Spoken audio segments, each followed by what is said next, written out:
آج ہم پاکستان کی حکومت کے بالکل انجن روم میں جھانکنے والے ہیں۔ جی، یہ سمجھنے کے لیے کہ ملک کا نظام آخر چلتا کیسے ہے۔ بالکل، اختیارات کا مرکز کہاں ہے، کون کس کو جواب دہ ہے، اور اس کے لیے ہم کسی ماہر کی رائے یا اخباری کالم کا سہارا نہیں لیں گے، بلکہ سیدھا اس کتاب کو کھولیں گے جس پر یہ پورا نظام کھڑا ہے۔ اسلامی جمہوریہ پاکستان کا آئین۔ جی، خاص طور پر ہم آرٹیکل 90، 91 اور 92 کو کھنگالیں گے، جو بتاتے ہیں کہ وزیر اعظم اور ان کی کابینہ کیسے بنتی ہے اور کام کرتی ہے۔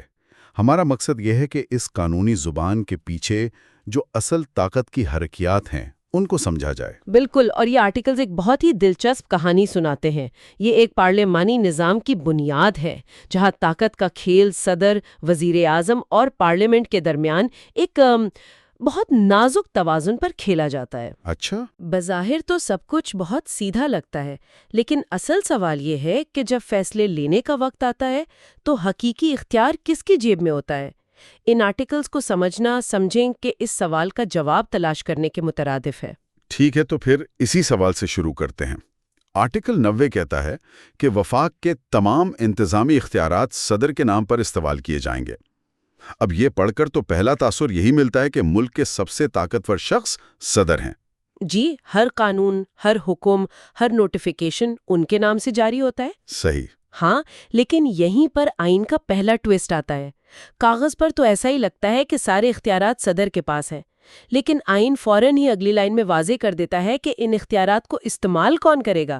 وفاقی حکومت، جو وزیر اعظم اور وفاقی وزراء پر مشتمل ہوگی۔ اچھا، یہ پارلیمانی نظام کا بنیادی اصول ہے۔ صدر ریاست کے سربراہ ہیں، ایک علامتی حیثیت میں، جیسے خاندان کا کوئی بزرگ، لیکن گھر کا روزمرہ کا نظام چلانے کی ذمہ داری اور اختیار حکومت کے سربراہ یعنی وزیر اعظم کے پاس ہے۔ اور آئین وزیر اعظم کے کردار کو مزید واضح کرتا ہے۔ انہیں صرف سربراہ نہیں کہتا، بلکہ ایک بہت مخصوص لقب دیتا ہے، وفاق کا چیف ایگزیکٹو۔ یہ لفظ چیف ایگزیکٹو تو کسی بڑی کمپنی کے سی او جیسا لگتا ہے، جس کا مطلب ہے کہ آخری فیصلہ اسی کا ہوگا۔ آپ نے بالکل صحیح پکڑا۔ یہ لقب علامتی نہیں ہے۔ اس کا مطلب ہے کہ حکومت کی مشینری کو چلانا، پالیسیاں بنانے اور ان پر عمل درآمد کروانے کی حتمی ذمہ داری وزیر اعظم کی ہے۔ ٹھیک۔ آرٹیکل 90 بھی یہ کہتا ہے کہ وزیر اعظم اپنے اختیارات براہ راست خود بھی استعمال کر سکتے ہیں یا اپنے وزراء کے ذریعے بھی کروا سکتے ہیں۔ یہ انہیں بے پناہ لچک دیتا ہے۔ وہ نہ صرف ٹیم کے کپتان ہیں، بلکہ وہ خود بھی میدان میں اتر کر کسی بھی پوزیشن پر کھیل سکتے ہیں۔ تو یہ تو صاف ہو گیا کہ اصلی طاقت وزیر اعظم کے دفتر میں ہے۔ اب آتے ہیں اس سوال پر کہ کوئی اس طاقتور ترین کرسی تک پہنچتا کیسے ہے؟ جی، آرٹیکل 91 اس کا پورا نقشہ پیش کرتا ہے، اور یہ کوئی سیدھا سادہ عوام کا براہ راست انتخاب نہیں ہے جیسا کہ صدارتی نظاموں میں ہوتا ہے۔ جی، یہ ایک مرحلہ وار عمل ہے اور اس کا ہر قدم پارلیمنٹ کے اندر ہی طے ہوتا ہے۔ عام انتخابات کے بعد جب نئی قومی اسمبلی بنتی ہے تو سب سے پہلے اسپیکر اور ڈپٹی اسپیکر کا انتخاب ہوتا ہے۔ ٹھیک ہے۔ اس کے فوراً بعد ایوان باقی تمام کام چھوڑ کر صرف ایک کام کرتا ہے، اپنے مسلمان اراکین میں سے کسی ایک کو وزیر اعظم منتخب کرنا۔ اور یہاں جیتنے کا معیار کیا ہے؟ کیا جو بھی سب سے زیادہ ووٹ لے جائے وہ جیت جاتا ہے؟ پہلی کوشش میں نہیں۔ آئین یہاں ایک بہت سخت شرط رکھتا ہے۔ اچھا۔ آرٹیکل 91 کے مطابق پہلی ووٹنگ میں جیتنے کے لیے امیدوار کو ایوان میں موجود اراکین کی نہیں بلکہ قومی اسمبلی کی کل رکنیت کی اکثریت حاصل کرنا ہوتی ہے۔ یعنی اگر 342 اراکین کا ایوان ہے تو آپ کو 172 ووٹس چاہیے۔ بالکل، یہ اس بات کو یقینی بناتا ہے کہ جو بھی وزیر اعظم بنے اس کے پیچھے ایوان کی ٹھوس حمایت ہو، کوئی کمزور یا اتفاقی وزیر اعظم نہ بن جائے۔ اچھا، یہ تو بہت کڑی شرط ہے۔ لیکن اگر کوئی بھی امیدوار پہلی بار میں 172 کا وہ جو جادوئی ہنسا ہے وہ حاصل نہ کر پائے تو کیا حکومت سازی کا عمل تعطل کا شکار ہو جائے گا؟ آئین نے اس کا بھی حل نکالا ہے۔ اگر پہلی ووٹنگ ناکام ہو جائے تو پھر دوسری ووٹنگ ہوتی ہے، لیکن اس بار مقابلہ صرف ان دو امیدواروں کے درمیان ہوتا ہے جنہوں نے پہلے راؤنڈ میں سب سے زیادہ ووٹ لیے تھے۔ اوکے۔ اور یہاں اصول بدل جاتا ہے۔ اب جیتنے کے لیے کل رکنیت کی نہیں بلکہ صرف موجود اور ووٹ دینے والے اراکین کی اکثریت درکار ہوتی ہے۔ اچھا، تو یہ ایک بہت اہم فرق ہے۔ جی، یہ فرق اس بات کو یقینی بناتا ہے کہ ملک بغیر حکومت کے نہ رہ جائے۔ یعنی یہ پورا نظام اس طرح بنایا گیا ہے کہ انتظامیہ یعنی حکومت ہمیشہ مکن یعنی پارلیمنٹ کے اعتماد پر ہی کھڑی ہو۔ وزیر اعظم ایوان سے ہی پیدا ہوتا ہے اور وہ اسی کو جواب دہ ہوتا ہے۔ جی، یہی پارلیمانی جمہوریت کی روح ہے۔ بالکل، وزیر اعظم کوئی باہر سے آیا ہوا حکمران نہیں ہوتا، وہ اسی ایوان کا لیڈر ہوتا ہے جسے اس کے ساتھیوں نے منتخب کیا ہو۔ اسی لیے وہ اور ان کی پوری ٹیم پارلیمنٹ کے سامنے جواب دہ ہیں۔ اب آتے ہیں ایک اور بہت دلچسپ نقطے پر، وزیر اعظم کی مدت ملازمت۔ آرٹیکل 91 کی ایک شق کہتی ہے کہ وزیر اعظم صدر کی خوشنودی تک اپنے عہدے پر فائز رہیں گے۔ جی، یہ جملہ سننے میں تو صدر کو بے انتہا طاقتور بنا دیتا ہے۔ ایسا لگتا ہے کہ صدر جب چاہیں وزیر اعظم کو گھر بھیج سکتے ہیں۔ یہ آئین کی ان شقوں میں سے ایک ہے جو اکثر غلط سمجھی جاتی ہیں۔ صدر کی خوشنودی کا مطلب صدر کی ذاتی پسند یا ناپسند نہیں ہے۔ اچھا، آئین فوراً اس کی وضاحت کرتا ہے کہ صدر اپنی یہ طاقت صرف اور صرف اس وقت استعمال کر سکتے ہیں جب انہیں یہ یقین ہو جائے کہ وزیر اعظم قومی اسمبلی کی اکثریت کا اعتماد کھو چکے ہیں۔ یہ ان کا ذاتی اطمینان نہیں بلکہ ایک آئینی ذمہ داری ہے۔ صحیح۔ اور اس صورت میں بھی وہ وزیر اعظم کو برطرف نہیں کرتے بلکہ انہیں قومی اسمبلی کا اجلاس بلا کر اعتماد کا ووٹ لینے کا کہتے ہیں۔ اصل طاقت کا فیصلہ پھر وہیں ہوتا ہے، ایوان کے فلور پر۔ ایک منٹ، یہ بات تو مجھے حیران کر رہی ہے۔ اسی آرٹیکل میں لکھا ہے کہ وزیر اعظم کے لیے کوئی مدت کی پابندی نہیں ہے۔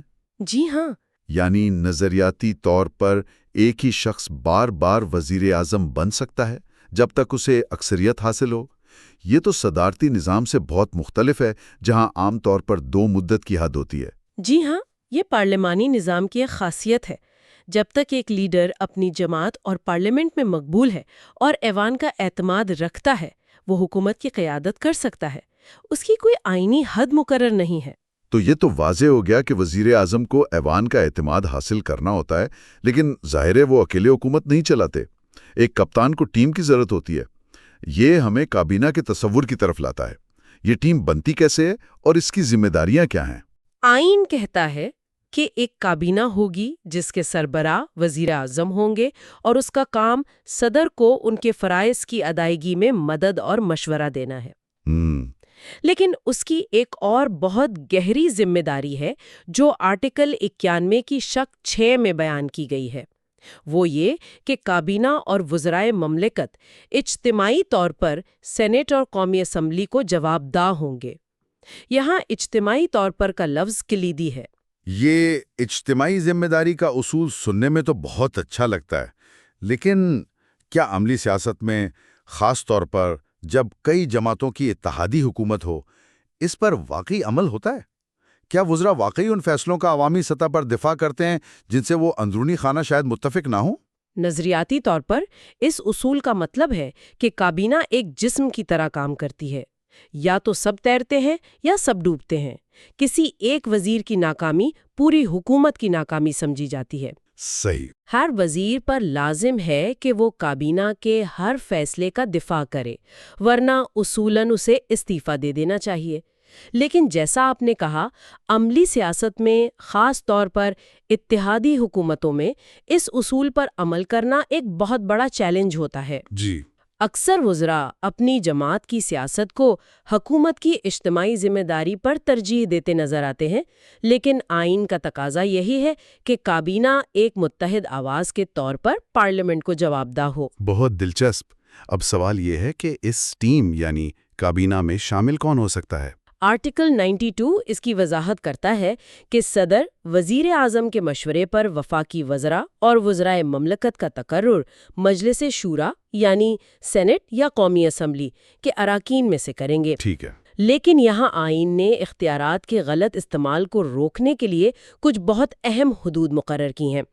پہلی حد یہ ہے کہ وفاقی وزراء کی کل تعداد کا 1/4 سے زیادہ سینٹ سے نہیں لیا جا سکتا۔ اچھا، اس کی کیا وجہ ہے؟ اس کی وجہ یہ ہے کہ قومی اسمبلی عوام کا براہ راست منتخب کردہ ایوان ہے، اس لیے حکومت میں اس کی بالادستی قائم رہنی چاہیے۔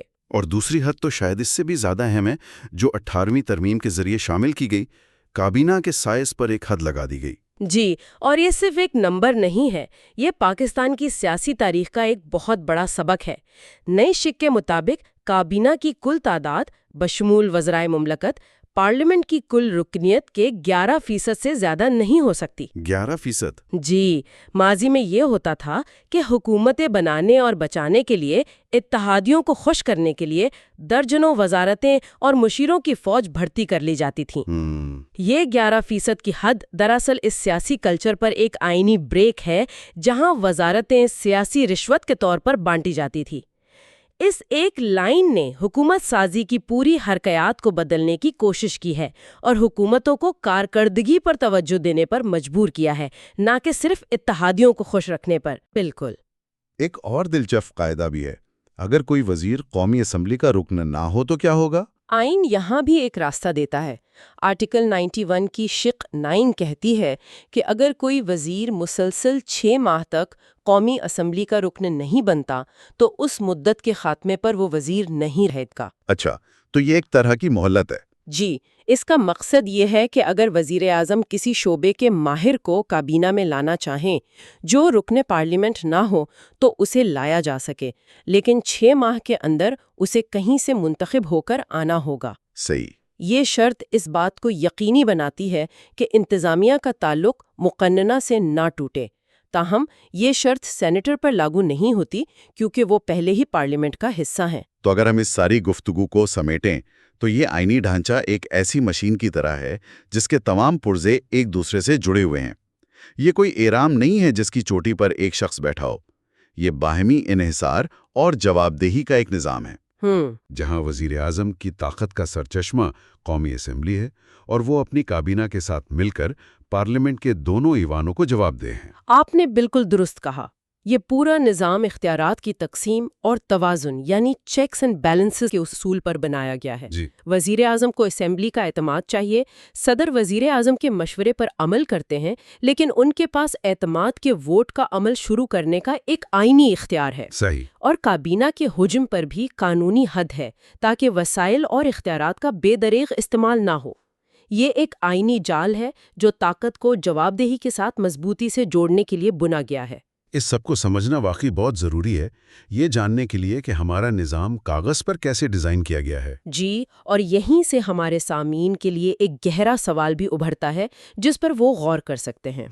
ہم نے یہ تو دیکھ لیا کہ آئین حکومت کی ساخت اور اس کے کام کرنے کا طریقہ کیا بتاتا ہے، لیکن اصل سوال یہ ہے کہ یہ رسمی آئینی ڈھانچہ کسی بھی ملک کی غیر رسمی سیاسی حقیقتوں، جماعتی وفاداریوں، اتحادی سیاست کے دباؤ اور دیگر طاقتور حلقوں کے اثر و رسوخ کے ساتھ کیسے تعامل کرتا ہے۔ بہت گہرا سوال ہے۔